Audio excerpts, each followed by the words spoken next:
यादव की नाव में बैठ के भाजपा को लव सिग्नल दे रहे हैं। तेजस्वी यादव के कैंडिडेट को खुला समर्थन दिया इन्होंने।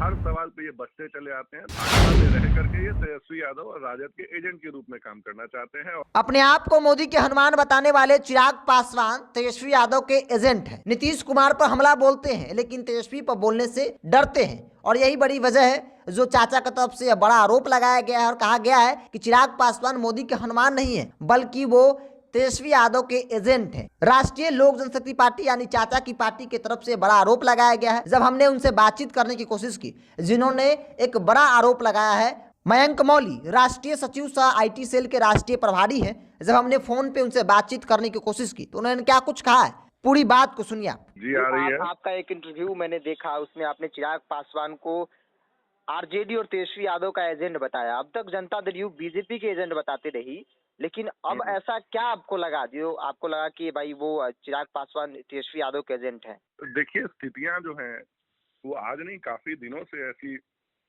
बनी हुई हैं लगातार। जैसा कि हम देख पा रहे होंगे, आपको मैं बता दूं कि अभी ठीक आज से 1 साल पहले की बात है, जब बिहार में एमएलसी के चुनाव हो रहे थे और जब इनको दिन में टॉर्च जला के ढूंढने से भी जब अपने लिए हाजीपुर, जहां ये क्लेम करते हैं कि ये इनका गढ़ है, एक कैंडिडेट नहीं मिला जो कि चुनाव लड़ पाए, वहां से जब हमारे पार्टी से कैंडिडेट जो कि एनडीए के उम्मीदवार हुआ करते थे, जब उनको टिकट मिला, उन्होंने बकायदा वहां पे विजय श्री भी सुनिश्चित की।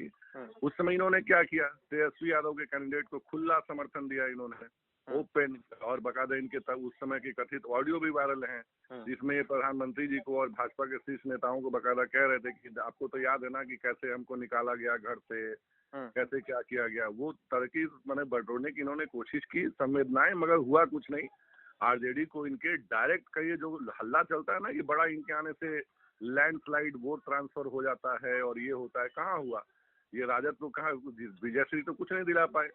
उसके बाद से आप गाहे बगाहे देखेंगे बिहार में जब भी कुछ कहीं भी घटता है, तो मैं इनसे बस यही, हमारा यही कहना है कि क्या उसकी जिम्मेदारी सिर्फ मुख्यमंत्री जी की ही होती है, और मैं भाई मुख्यमंत्री जी की ऑब्वियस बनती भी है, मगर सहयोगी दल का भी होता है। नहीं सर, तेजस्वी यादव जी जो हैं वो डिप्टी सीएम है, वो झुंझुना बजाने के लिए नहीं है सरकार में, उनकी भी अकाउंटेबिलिटी है। वो एक सवाल आप इनको देख लीजिए या इनके प्रवक्ताओं का, राजद से हर सवाल पे ये बचते चले आते हैं। तो मैं अब तो आपके उस बात पे मैं एक आयाम और जोड़ के बताना चाहूंगा कि ये तेजस्वी यादव की नाव में बैठ के भाजपा को लव सिग्नल दे रहे हैं। इनका राजनीति का टू टाइमिंग के माहिर हो चुके हैं, बेसिकली वही चीज है। तो क्रेडिबिलिटी का सवाल है, और यही कारण है कि इनके 3 खरमास बीत चुके हैं और ये 4था खरमास भी बीत गया। इनके मंत्री बनने के लिए जो इनके समर्थक व्याकुल भारत हुए पड़े हैं कि आज बने या कल बने, विश्वसनीयता की बात है। तो मैं वही कहूंगा कि भैया वही जो मैंने कहा, मैं उस बात पे अभी भी कायम हूँ कि ये भाजपा में रह करके ये तेजस्वी यादव और राजद के एजेंट के रूप में काम करना चाहते हैं, और उसी नाते ये चाहते हैं कि अंदर आके मंत्रिमंडल में नहीं। ये मोदी के हनुमान भी अपने आप बताते हैं, और इसीलिए कहा गया कि इनको सुरक्षा दी गई, मंत्रालय में जगह दी जाएगी, एनडीए में वापसी होगी। तो आपको नहीं लगता सुरक्षा मिला है, बीजेपी से रिश्ते इनके अच्छे हैं? सुरक्षा अगर आपको मिलती है तो सुरक्षा ये पैमाना नहीं है कि आपको मंत्रिमंडल में जगह, अगर कल को बिरजू जी, मुझे और आपने अगर उस लेवल का थ्रेट परसेप्शन अगर आ जाता है तो आपको भी मिलेगी सुरक्षा, मुझे भी मिलेगी। वो तो एक नागरिक को भी दी जा सकती है, इसमें कौन सी बड़ी बात है। इन्होंने बकायदा जताया, मुहिम चलाई समर्थकों से सब जगह कि मेरे ऊपर जान का खतरा है। और एक बात बताइए, जिसको जान का खतरा है, अब मान लिया कि अब आपको सुरक्षा भी मिल गई, तो उस सुरक्षा के बाद भी अगर आप देखेंगे, आप तो खैर पत्रकार हैं, प्रबुद्ध पत्रकार हैं, आपकी नजर सब जगह रहती है, आप देखिए ना कि वो Z+ सिक्योरिटी का जो इनका रूट चार्ट होता है, जो अति गोपनीय है, वो किस बाबत, किस नियत से वायरल करा जाता है, ताकि आपका हर चौराहे गली नुक्कड़ पे आपका भव्य स्वागत हो। अब जब आप खुद कहते हैं कि मुझे बिहार में जान का खतरा है, मुझे Z सिक्योरिटी मिलना चाहिए, और उसी Z सिक्योरिटी के जो कई प्रोटोकॉल की धज्जियां उड़ा रहे हैं आप और आपके कार्यकर्ता, सिर्फ फूलों का स्वागत और कैमरा अपॉर्चुनिटी के लिए, कल को कोई भी घटना अगर घट जाती है तब सोचिए कि ये लोग क्या करेंगे।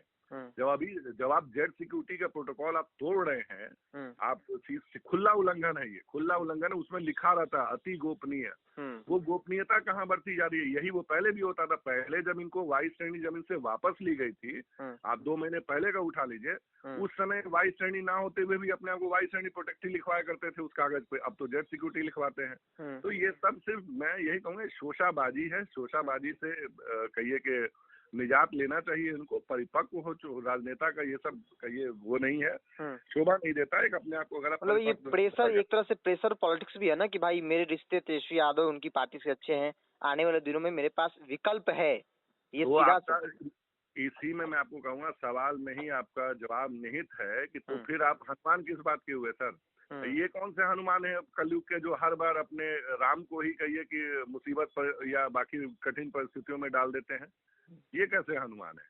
और वही बात है कि हनुमान अगर जिस वक्त इन्होंने खुद को कहा था, अगर मैं आपको थोड़ा पीछे ले चलूं, जिस ओर हमारे नेता आदरणीय पशुपति कुमार पारस जी ने मेरे ध्यान आकृष्ट कराया है कि 2020 के चुनाव में जब ये कहते फिरते थे कि मैं मोदी का हनुमान हूँ, आप उस दौर में देखिए ना 6 महत्वपूर्ण सीटों पे भाजपा की चुनिंदा जो कि महत्व की सीटें थी, उन सीटों पे इन्होंने बाकायदा भाजपा के कैंडिडेट को हरवाने के लिए अपने उम्मीदवार उतारे, और उसमें से एक डिप्टी सीएम का भी सीट आता है, तो उसमें उसके कारण बीजेपी का उम्मीदवार हारा क्योंकि इन्होंने वोट काट लिया वहां पे। हमारे नेता, हमारे दल का कार्यकर्ता सारे लोग इस चीज के खिलाफ थे कि नहीं हमको एनडीए का हिस्सा होना नहीं। इन्होंने सबसे इतर जाके उस समय मदद की तेजस्वी यादव को। अगर ये उस दौर में अगर इन्हों का ये फैसला नहीं हुआ होता तो आपको लगता है कि राजद इतनी बड़ी पार्टी बन के उभर पाती? कभी नहीं बन पाती, नहीं बन पाती। इसीलिए मैं आपसे कहता हूँ कि इनके राजद से बड़े इनर कनेक्शन है, इनके बड़े अंदरूनी संबंध हैं, और इसलिए मैं इनको कहता हूँ कि ये यहाँ रह के तेजस्वी यादव के एजेंट के रूप में काम कर रहा है। बहुत बहुत धन्यवाद जी।